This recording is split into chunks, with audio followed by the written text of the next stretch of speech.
2020 was such a challenging year for all of us. We had to go through a lot of changes and struggles. But if you're watching this video, that means you have made it through, and I'm really proud of you for surviving one of the toughest years of our lives. If you're uncertain about whether or not 2021 is going to be a good year, you have nothing to worry about because I've already prayed for 2021 to be amazing for everyone from Japan as a tradition. You're welcome. In September 2020, I made one of the biggest life changes, which was to move back to Japan from New Zealand, where I had spent 8 years since the age of 15. But until the end of August, I was in New Zealand. In March 2020, I experienced a lockdown that lasted for about a month, and until the end of May, my work was mainly done remotely. At the time, my salary was cut by 60% because I was working in the education industry doing international student recruitment, and obviously no students were allowed to come into the country. Because of this, it changed my daily routine completely from working 40 hours per week to 16 hours per week. And I had so much free time every day. I hit rock bottom of my life. That's not true. This is something that a self-improvement guru would probably say. Considering that I still had a job that could cover my rent and food, I was really lucky. Although I wasn't in the worst situation, I still had to change and adjust myself to a new lifestyle that I had never experienced before. But simultaneously, I could learn a lot about myself by living under this unusual situation and using my free time for a tremendous amount of self-reflection. By spending a lot of time facing my own thoughts and feelings, which I tended to neglect because of my somewhat busy lifestyle that I had before the pandemic, I could find a few ideas that really influenced my life positively. So in this video, I wanted to share with you 2 simple ideas that are changing my life. Because why not? I believe that listening to how you're feeling leads to a better life, and something like this should be discussed regularly in school. But unfortunately, many of us cannot have this experience due to how the education system tends to be very traditional and only focuses on academic subjects like math and science, rather than thinking about people's feelings or perspectives on life in a lot of countries. But we don't have time to be sad about what we already know that we can't have. So let's focus on what we can create instead. Number 1, good routine makes every day the best day. Once I got into the lockdown in New Zealand, I thought that I could use my free time to do whatever I wanted to do or I hoped to do before when I didn't have much time. I just wanted to be productive.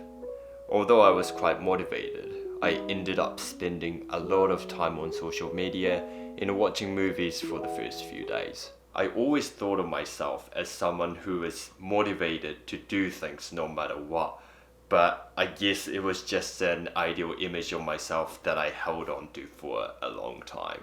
This new situation made me brutally honest with myself, and I finally realized that I just sucked. It was such good learning about myself though.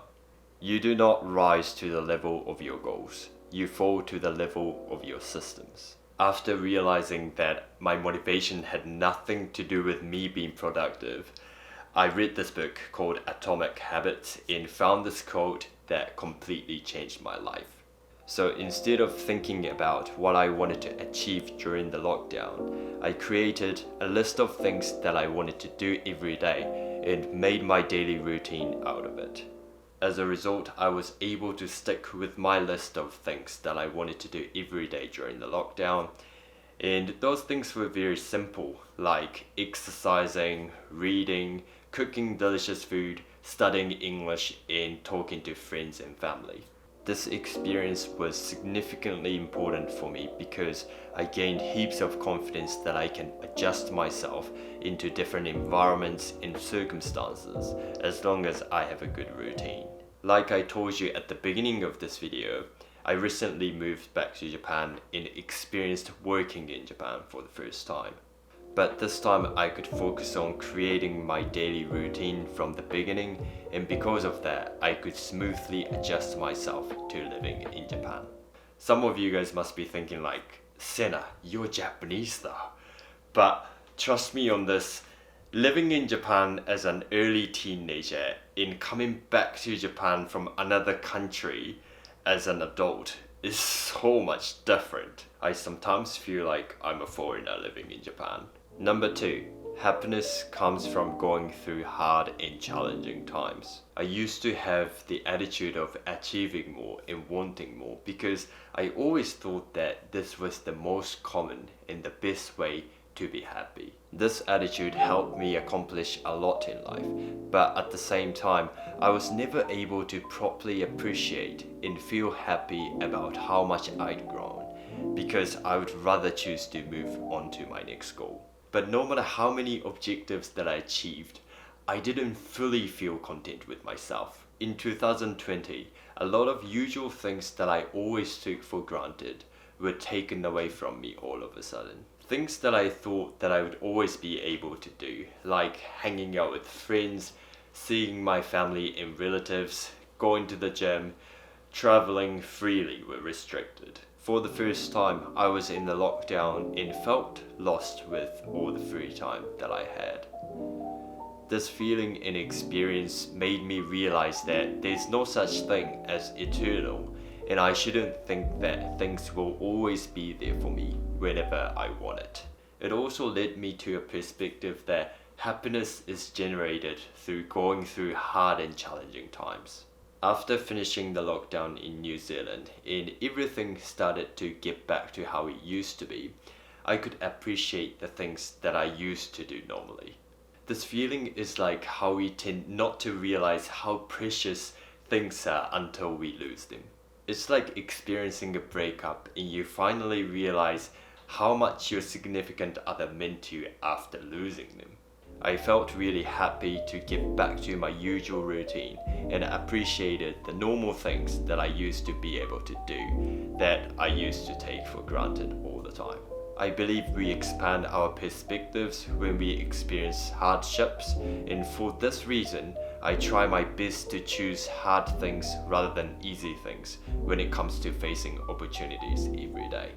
That's the end of the video today. I hope you enjoyed this topic. If you like this video, please give this video a thumbs up because when you hit the like button, the YouTube algorithm helps my channel grow and reach people that are interested in the topics that I discuss on my channel. If you haven't subscribed to my channel yet, please consider subscribing and I'll strive to make videos that are worth your time. If you have any questions or comments, please let me know in the comment section box below. And if I find any interesting questions, then I'll make videos answering your questions, or I might make videos based on your questions. So I hope you have a good rest of your day, and I'll see you guys in the next video. Bye!